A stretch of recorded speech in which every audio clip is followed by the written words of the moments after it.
The U.S. Coast Guard tonight is reporting an explosion about 10 miles south of Long Island in the Atlantic Ocean this evening. The Coast Guard was notified about 8:30 p.m. Eastern Time about an explosion and life rafts floating in the water.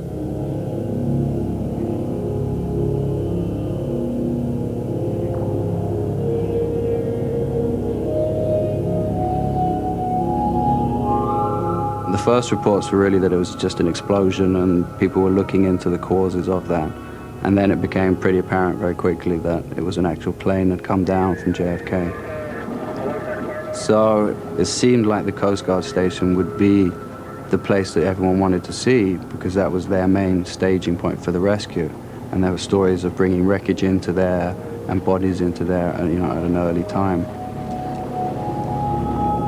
TWA Flight 800, a Boeing 747, took off from Kennedy Airport about 8:15 p.m. Eastern. The crash occurred 9 miles south of Moriches Inlet. Several search ships raced to the scene and reported burning debris in the water several hours after the crash. It's about 1 o'clock and people are still arriving at the Coast Guard station. Picture-wise, we didn't have anything to show. So by 3 o'clock, we were, looking for an answer, and they came out and said, we'll take a pool of people in, meaning that they'd select one print, one radio, one TV, and one photographer to go in to represent the other agencies and all the newspapers, and they'd arranged to do it at 5, which would be when it started to get light. They said, you can be the pool for photo, and just go and find me one video, one print, and one radio. So pretty much just grabbed the first people I could see around me, and we reported to them.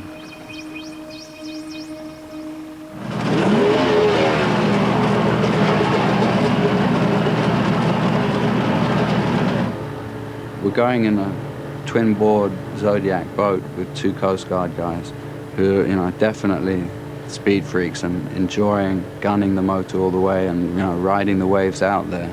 And it's all very fast and loud and the wind is blowing and it's a beautiful day.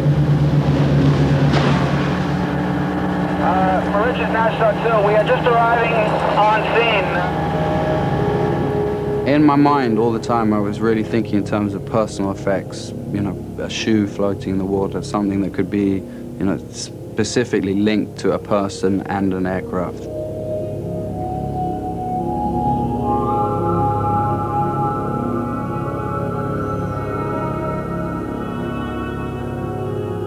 The bigger pieces that we saw were first of all like an air intake duct that was just floating on its own. And then obviously this piece of the wing, which was pretty low in the water when we first saw it from a distance. And it didn't really seem like an amazing piece sticking out of the water. But as we got up to it, you could see that the water was rising and falling, and it was beautifully lit from the early morning sun.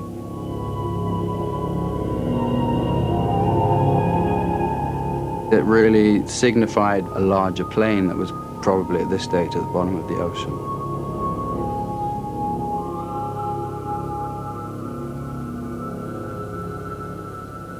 We saw the picture come up on the wire, and it stood out very quickly in my mind as, certainly to that point, and I think to this day, the most symbolic photograph of this crash. It seemed to be some sort of a memorial over the spot where the crash had occurred. It was a large area, obviously, but this one piece seemed to symbolize that here something had gone terribly wrong, and here is this impromptu memorial to these people and to this aircraft. In any story like this, we are looking for the single strongest, simplest image that tells the whole story in that one image. A cover needs to be like a poster, clean, simple, direct, and telegraphs the story very quickly. So this one was actually quite simple it was clearly the single most memorable image to come out of this story.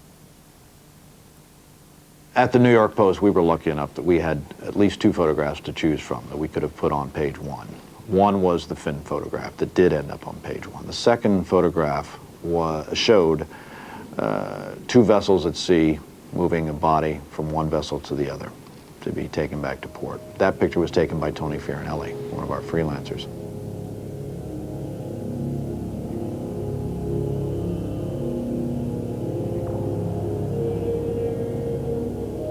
What I knew all along that night is the ultimate is to get on the water. That was the bottom line.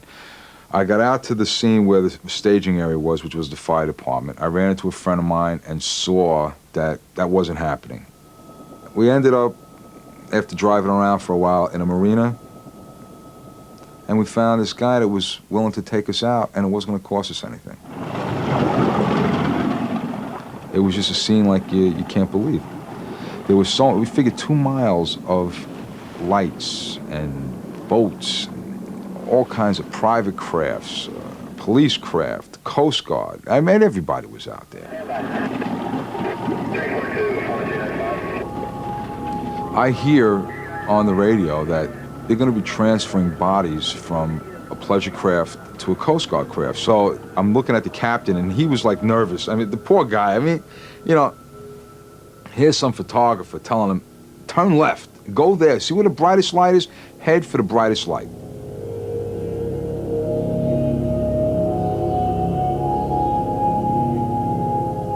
Tony's photograph was an essential part of the story, and it was a part of the story that we had to illustrate. I don't think it was a difficult decision to decide what was the page 1 photograph. That was the wing in the water, but it probably wasn't too difficult to decide either that this photograph should be used, but somewhere inside. I wasn't happy. I wasn't happy. I felt that I put myself at risk to get the best possible stuff I can at night. I mean, the plane crashed at night. It did not crash at dawn. The shot that was on the cover was a great shot. It was a wonderful shot of the fin. But it happened at night. I was there at night. We were contacted by the agent, Sigma, representing the photographer, who said we have some pretty wild pictures, some pretty strong pictures of the rescue attempt that took place immediately following the crash, in the twilight, basically, and in the night. There were a number of problems. One, that it was an American, probably. 2, that it was a woman who was almost completely naked, although unrecognizable. And 3, obviously, the impact that this might have on the families. And I think that we viewed all those in a responsible way. In the July 29th Newsweek cover story on the TWA tragedy, there is a photograph that has stirred an emotional debate. It shows Coast Guard searchers holding the body of a woman killed in the crash. Now, on the streets of New York, Newsweek is making news. I don't want to see a picture like that, and I won't buy that magazine. It just brings back memories and thoughts that people probably don't want to see, knowing that it's a tragedy. I think it's kind of gross. I don't want to see, you know. UPN, a local news channel, asked to interview me about the use of this picture. And the primary question was, how would you feel if this was your relative? And the answer is, I'd feel completely different.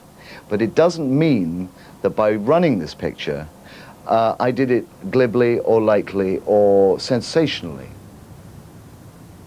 The picture of the body being transferred between 2 boats is definitely graphic. It's definitely a person from this plane, and this is the result of a plane crash.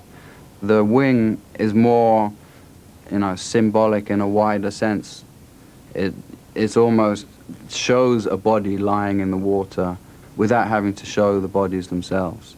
It almost shows the explosion and the fire without having to show just a charred piece of burning wreckage. So it's a metaphor for the rest of the plane that isn't there.